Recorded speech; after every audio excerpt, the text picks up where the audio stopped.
Hi, this is Diana, and the strategy I'm sharing today is about journaling, using the 5-minute journal to create mindfulness in your day. I'm going to share my screen, and I have a PDF that's attached that you can download and use. I'm going to read it just to make it easier for now, in case you can't see it on your screen. So the 5-minute journal is an idea created by UJ Ramdas and Alex Icon. It's both a practice and a product. You can go to their website and read their history behind it. And they state that the 5-minute journal is the simplest thing you can do to start your day happier by focusing on the positive and becoming more mindful. The 5-minute journal's guided and structured exercises will lead you down a path towards an enhanced version of the person you already are.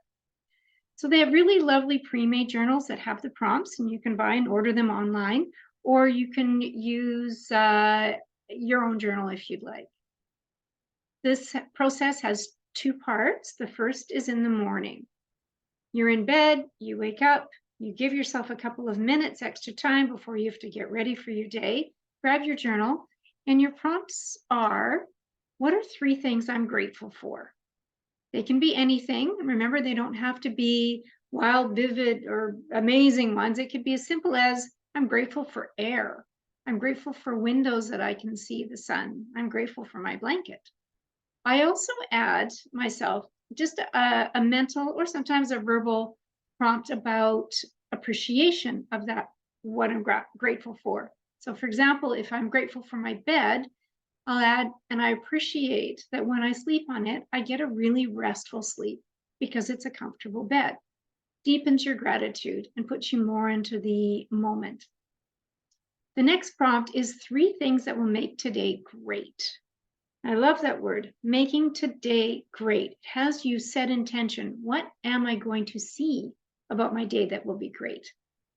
The last one is an affirmation for your day. And I always add my word of the year. In January, I set intention. I do a vision board. If you've taken one of my workshops on this, you'll know that we have a vision board as well as we set a word of the year, something we focus on that entire year. And I add that word to my intention. So this year it happens to be the word focus.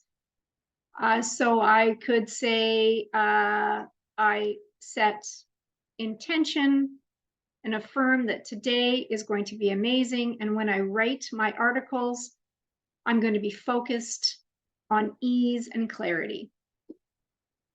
Part 2 is right before bed or at bed. As you get into bed, you're going to have the prompt of 3 amazing things that happened today. And the key word is amazing. It doesn't have to be something really grand and out of the box. Amazing could be seeing the sunset, having a beautiful meal, playing with your children, playing with your pets, having a phone call, socializing with your neighbor. It could be anything. It doesn't have to be out of the ordinary. It's going into the day-to-day amazingness of just being alive and interacting in your world. The next question is, how could I have made today even better? This isn't to berate yourself. Oh, I should have, I could have, I would have. No, this is about, well, I could have gone for a walk today and I didn't. Maybe tomorrow I can even do a 10-minute walk around the block just to be outside and stretch my legs. And then I add a rating out of 10 on how I did with my intention word. So my word of focus, how did I do on that? 8, 9, 10. And it isn't, again, to berate myself if I didn't do what I thought I should. It's to really honestly say, how focused was I on that intention that I had set, or the affirmation that I had set in the morning? And I'm just reflecting on it and asking myself, what could I do differently tomorrow? How could I make it even better for myself? So I do find that this works really well. I tend to have a brighter and a more positive outlook when I do the practice. I also have a morning and evening meditation practice. I tend to do both of them, but sometimes if I miss one or The other are just don't end up doing it all. I know that I can rely on both, at least one of them, to help me put my day in perspective and to be mindful. I know if you try it, it will be a benefit to you. And remember, journaling is a practice. So if you happen to forget, it's okay. Sometimes I write in the morning and I forget in the evening, and I open it up and I go, oh, oops. Then you just start the next day. Follow practice. If you want to make changes in your life, you got to do the work. And this is one strategy that'll be very helpful.